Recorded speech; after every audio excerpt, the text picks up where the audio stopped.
Hey, hello everyone. I welcome you to Arc Genesis, and this is the fourth and the last lecture regarding 8th of January 2019 previous year question paper. अभी तक हम लोग previous year question paper series कर रहे थे और ये चौथा चैप्टर है, चौथा लेक्चर एक्चुअली, जिसके अंदर हम लोग क्वेश्चन करेंगे। We have already completed around 35 questions और आपकी प्ले लिस्ट है, आपको पूरी मिल जाएगी।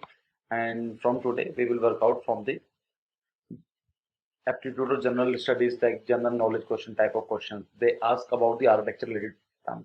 कुछ को 15 क्वेश्चंस आते हैं आईआईटी जेई पेपर 2 के अंदर, जिसमें से कुछ जनरल नॉलेज के क्वेश्चंस होते हैं, कुछ आर्किटेक्चर रिलेटेड होते हैं, कुछ बिल्डिंग से रिलेटेड। तो लेट्स सी, देखते हैं। तो पहला क्वेश्चन है, which one of the following is a primary colour. Colour theory important topic है सिलेबस में, तो आपको पता होना चाहिए कौन कौन से प्राइमरी कलर्स होते हैं और प्राइमरी कलर्स का मतलब क्या होता है। Here, as you can see, a set of primary color is a set of colorants or colored light that can be combined in a varying amount to produce a gamut of the colors. ऐसे colours होते हैं जो अपने आप के अंदर sufficient होते हैं और उन कलर को मिला के कुछ और कलर बनाए जा सकते हैं। जैसा आप यहाँ पर देख रहे हैं, ब्लू कलर को आप मिलाते हैं येलो के अंदर, it will become the green. ऐसे येलो को मिलाते हैं रेड में तो ये ऑरेंज बन जाएगा। सेम चीज रेड को ब्लू को मिलाते हैं तो ये वॉयलेट बन जाता है। So our primary colors is blue, yellow, and red. So now let's come back to the question. Purple, orange, green, red. तो यहाँ पर क्या है? Primary color is green color. So the right option will be the option number 3. Next question है, in the northern hemisphere, the winter sun rise from which direction among the following? देखो, इसका directly question का जो answer है वो आपके Wikipedia से मिल जाएगा, लेकिन अगर हम इसको देखना चाहें, दिस इज अवर अर्थ और नॉर्दर्न हेमिस्फीयर का मतलब होता है इक्वेटर के ऊपर।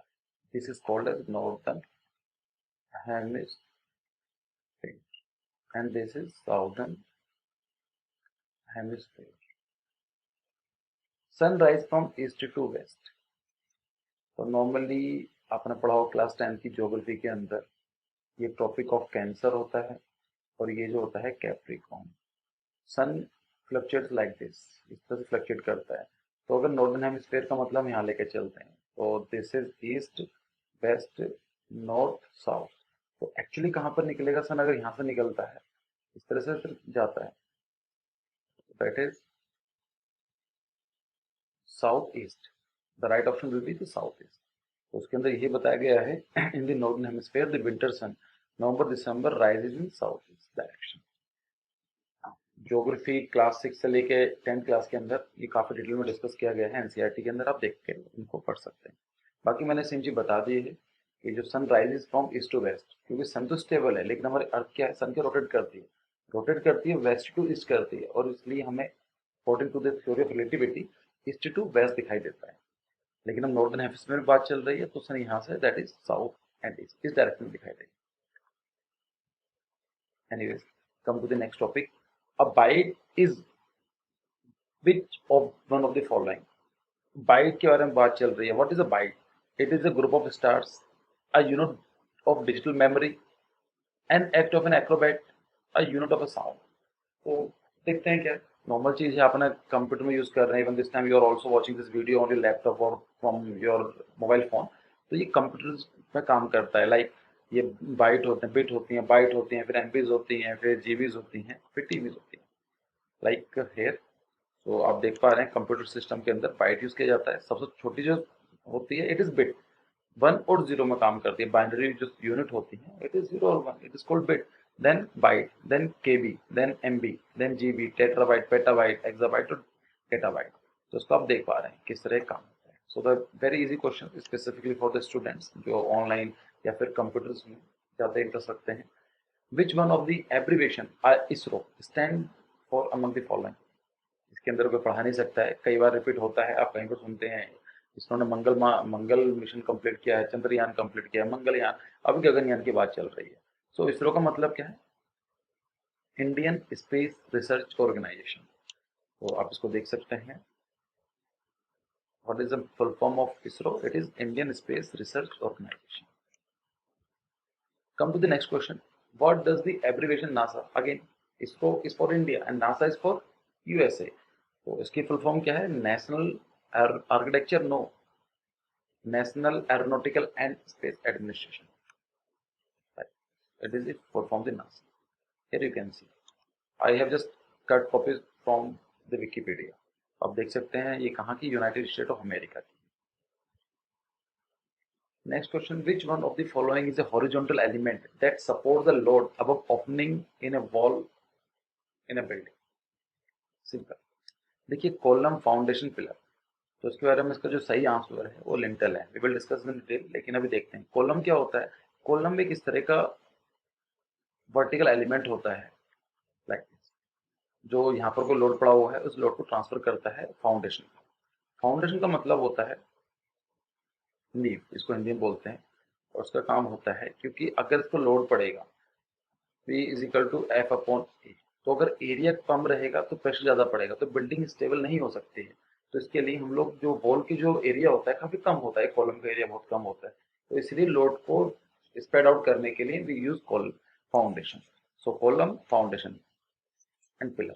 पिलर इज सम, कुछ लोग काफ़ी कंफ्यूज होते हैं कि पिलर और उसमें क्या डिफरेंस है. But the difference between pillar and column is nothing. The only thing is column is architectural term. Pillar के अंदर क्या होता है, नॉर्मल जनरल टर्म्स होती है, कोई भी इसको यूज कर लेते हैं, लेकिन गलत है. पिलर नॉर्मली फ्री स्टैंडिंग होते हैं, इसके ऊपर लोड नहीं दिया जाता है. कॉलम के ऊपर लोड दिया जाता है. अगर हम बात करते हैं मौर्यन, अशोकन, आर्किमेडियन, जो ये थे कॉलम्स थे, सॉरी पिलर्स थे, ये कहीं पर दिखाने के लिए मौर्यन पिलर्स, अशोका स्तंभ की बात की जाती है. इट इज अ पिलर, क्योंकि लोड नहीं है. लेकिन आपके घर में, बिल्डिंग्स में, कहीं पर स्कूल कॉलेजेस में, it is a column because it is actually carrying a load. So what is the lintel? Lintel क्या होता है? जब भी कोई अगर कुछ विंडो या फिर डोर बनाया जाता है, उसको लोड को डिवाइड करने के लिए उसको हॉरिजॉन्टल एलिमेंट होता है, that's called lintel. A lintel is a structural horizontal support used to span an opening in a wall or between two vertical supports. Clear? इसको हम लोग लिंटल बोलते हैं. Come to the next question. Which color amongst the following represent danger? ऐसा कौन सा colour है जो खतरे को दर्शाता है, रिप्रेजेंट करता है? Very easy. तो मैंने इसका सोचा है कि just I search on the danger and this came on my Google web images. तो मैंने उसी के स्क्रीनशॉट क्लिक करके दे दिया. तो उसमें एक कलर काफी हाईलाइट है, दैट इज रेड. और आपको पता होगा कि लाल रंग कहीं भी दिखा होता है, स्टॉप, एम्बुलेंस के ऊपर देखते हैं, danger. So it is red colour is the right option. Next colour, which Indian city is butting the Arabian sea? तो ये ज्योग्राफी क्वेश्चन है, कौन सी सिटी कहाँ पर, आप देख सकते हैं. अगर इसको हल्का सा like this, so it actually it will be like right. So this is Surat, this is Mumbai, this is Chennai and Kolkata. So this is the Mumbai, right? This is Arabian Sea. और ये क्या है? Bay of Bengal. The right option will be Surat है, और यहाँ पर क्या? मुंबई है. There is the Mumbai, this is the Mumbai. So Mumbai lies in Arabian sea. बाकी आप देख सकते हैं यहाँ पर हल्दिया, दिस इज लाइक यहाँ पर है कोलकाता पोर्ट, एंड यहाँ चेन्नई. बेसिक है 13 मेजर पोर्ट्स हैं और अराउंड 200 माइनर पोर्ट्स हैं इंडिया के अंदर. तो एक बेसिक जानकारी होना जरूरी है. कांडला पोर्ट कहाँ पर है, या फिर Surat port, Mumbai port, JLN port, Jawaharlal Nehru port, और कोची पोर्ट, अलापुझा पोर्ट, टूटिकोरिन, कराईकल, एनोर, विशाखापट्टनम. तो बेसिक जानकारी होना थोड़ा सा जरूरी है, क्योंकि इस बार क्वेश्चन ये पूछा है तो मे भी हो सकता है कुछ और, अगली बार कुछ और पूछे. In which of the following Indian cities are the shaking minarets located? Shaking मीनार किस सिटी में पाई जाती है? Why they have asked this question in 2019? Because 2018, I think it was 16, Ahmedabad became the World Heritage City, UNESCO Heritage City. तो वहाँ पर इसलिए काफी news में था. तो right option will B Ahmedabad. तो ये शेकिंग मिनारेट्स हैं, कुछ लोग देखते हैं इसको, बोलते हैं कि थोड़ी डाइवर्ट करती हैं, हिलती हैं, and it lies in Ahmedabad, Gujarat. Can you please tell me what is the capital of Gujarat in the comment section? Next question. In which of the following Indian cities Bada Imambada located? तो बड़ा इमामबाड़ा कहाँ पर located है? It is lies in Lucknow. That is Uttar Pradesh, capital of Uttar Pradesh. Next question. Cavity wall are which one of the following? Cavity wall होती क्या है और किसकी के बारे में? कैविटी आपने काफी सुना होगा, जहाँ पर थोड़ा गैप बन जाता है, खासकर डेंटिस्ट के पास जाते हैं तो बोलते हैं कैविटी हो गई है, काफी न्यूज वो रहता है नॉर्मल टर्म। तो कैविटी का मतलब होता है जहाँ फिलिंग जो गैप होता है, तो उसका मतलब होता है वॉल्स विद एयर गैप। मतलब आप ये this is a if I just make 3D like this is one wall, this is one wall and this and it is like second दूसरी वॉल है और उसके बीच में जो गैप है, एयर गैप है, उसको बोला जाता है cavity wall. It look like this, यहाँ पर गैप है, this is the air gap है जिसके अंदर होलो सेंटर होता है। They can be described as a consisting of two skins separating by a hollow space, मतलब कैविटी बीच में स्पेस होता है। ये नॉर्मल इसलिए किया जाता है क्योंकि इंसुलेशन के लिए काफी अच्छा होता है। जैसे हम लोग ट्रॉपिकल रीजन में रहते हैं, खासकर नॉर्दर्न इंडिया के अंदर ठंड बहुत ज़्यादा पड़ती है, गर्मी बहुत ज़्यादा पड़ती है, तो उसके बीच में एयर गैप होता है, जैसे थर्मस में एयर गैप होता है, तो अंदर का टेम्परेचर अलग हो सकता है काफ़ी देर तक, इसलिए किया जाता है। या फिर थोड़ा उस काम के लिए कि थर्मल इंसुलेशन के लिए हो गई, या फिर आवाज़ बाहर ना जाए, इसके लिए भी यूज़ किया जाता है। नॉर्मली जो प्राइमरी वर्क है वो थर्मल इंसुलेशन का है। Green buildings are associated with which of the following? Landscape, beauty, environmental sustainability और लोकेशन। तो ग्रीन बिल्डिंग देख लेते हैं क्या है। आपने काफी सुना होगा ग्रीन सिटीज, ये सब चीजें। ग्रीन सिटीज का मतलब होता है green building in a practice of creating structures and using processes that are environmental responsible and resource efficient throughout a building life cycle. Green building का मतलब ऐसी बिल्डिंग्स होती हैं जिनके अंदर एनवायरमेंटल रिस्पॉन्सिबल डिजाइन किया जाता है, मतलब उसके अंदर इलेक्ट्रिसिटी, एयर के लिए आपको ज्यादा खर्च नहीं करना पड़ता है।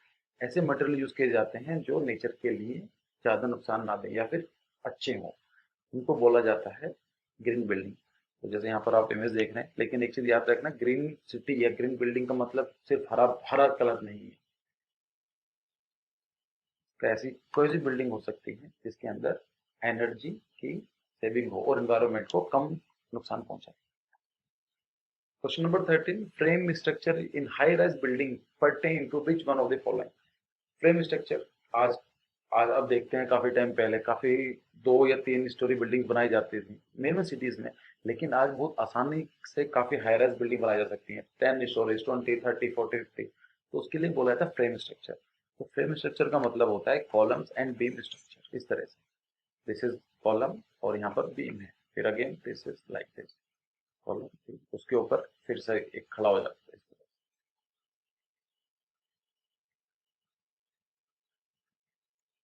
So this is like the frame structure are the structures having the combination of beams, columns and slab to resist the lateral and gravity load. So रोकने के लिए बनाते हैं। Again, छज्जास above windows are meant to protect the building from which of the following? छज्जे बनाए जाते हैं building के बाहर, खासकर डोर्स विंडोज के ऊपर। उसका काम क्या होता है? सो किस चीज से बचाने के लिए बनाए जाते हैं? Wind, birds, sun, typhoons. So the right option will be, देख लेते हैं, आप ये देखते हैं विंडोज हैं तो यहाँ पर छज्जे बनाए जाते हैं, या दिस काइंड ऑफ छज्जास। इसके यहाँ पर थोड़ा नीचे है आउटर छज्जा, सनशेड बोलते हैं, तो नाम से क्लियर है सनशेड। तो जो सूरज की जो लाइट आती है, सन की जो सनलाइट आती है, for example here the sun is there, तो ये इस तरह से लाइट आएगी, तो आपको ये वाला जो ये काफी शेड वाला रीजन मिल जाएगा। Photo opening from sun and rain, बारिश और सन की लाइट से बचाने के लिए किया जाता है। सो it is very easy question and today the last question is, and this is the last question of this question paper. So from next day we will start the next previous question paper. So which one of the following is not a planned city? इसमें से ऐसी कौन, 4 options में ऐसा कौन सा city है जो प्लान नहीं है? तो देखते हैं। आपको कुछ सिटीज हैं जिनके बारे में बहुत बहुत बेसिक है, आप आर्किटेक्ट की तैयारी कर रहे हैं, you are preparing for the architect and you want to become an architect, so basic जानकारी होना बहुत जरूरी है, कौन कौन सी सिटीज प्लान है, कौन सिटीज प्लान नहीं है। जैसे यहाँ पर देख पाते हैं कि अगर गांधीनगर, मैंने सीधे विकिपीडिया से लिए हैं, तो गांधीनगर के जो आर्किटेक्ट है वो है H.K. Mewada. So it is a Gandhinagar. Chandigarh तो वेरी इजी, आर्किटेक्ट ले कॉर्बुजियर। एंड द भुवनेश्वर के लिए आर्किटेक्ट ऑटो कोन्सबर्गर। तो the right option will be Kanpur. Kanpur is not a plan city. So Gandhinagar का पता होना चाहिए कौन आर्किटेक्ट है, चंडीगढ़ का पता होना चाहिए, भुवनेश्वर का पता होना चाहिए। So this is the end of the video, and if you like then please comment, ask any question, और अगर आपको अच्छा लगा तो प्लीज शेयर करना मत भूलिए। एंड प्लीज जो बेल आइकन है उसको भी दबा के जाइए। Thanks for watching this and I will see you in the next discussion.